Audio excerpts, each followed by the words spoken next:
ইলিশের নাম শুনলেই বাঙালির জিভে জল আসবে। সে ইলিশের যে কোনো পদই হোক না কেন, বাঙালির কাছে তা খুবই প্রিয়।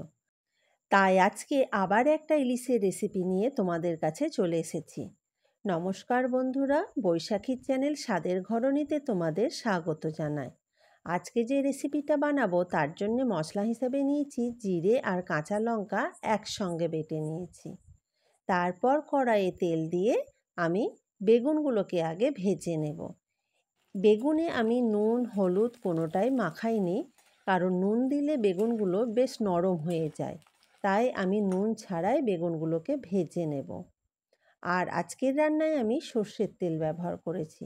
ইলিশের যে কোনো পদে সর্ষের তেলটা বেশ ভালো লাগে।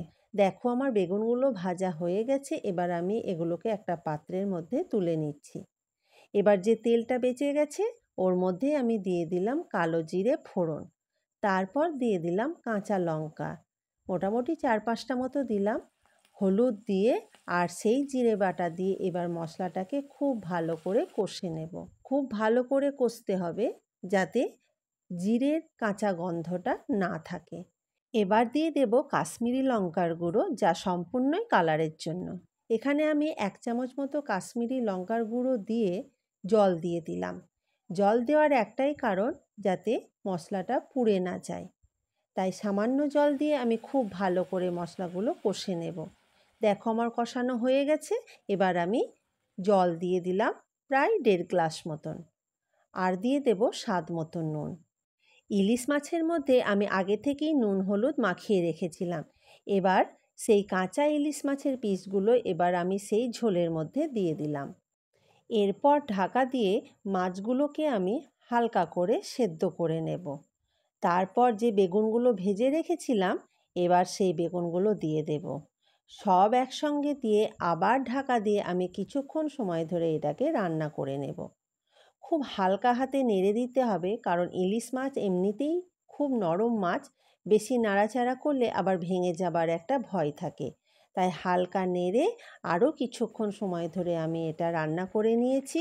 দেখো আমার রান্না একেবারে কমপ্লিট হয়ে গেছে।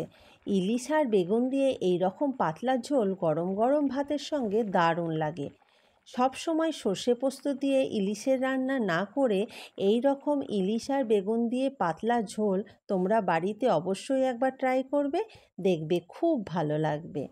তো বন্ধুরা, আজকের রেসিপিটা তোমাদের কেমন লাগলো কমেন্ট বক্সে অবশ্যই জানাবে। আর ভালো লাগলে আমার চ্যানেলটাকে লাইক শেয়ার সাবস্ক্রাইব করে পাশে থেকো। আর পাশে থাকা যে বেল আইকনটা আছে সেটাকে প্রেস করে দেবে, তাহলে নতুন নতুন আপলোড হওয়া ভিডিও নোটিফিকেশান তোমাদের কাছে খুব তাড়াতাড়ি পৌঁছে যাবে। আজকের ভিডিওটা আমি এখানেই শেষ করলাম। দেখা হচ্ছে আবার একটা নতুন ভিডিওতে নতুন রেসিপির সঙ্গে। ভালো থেকো, সুস্থ থেকো।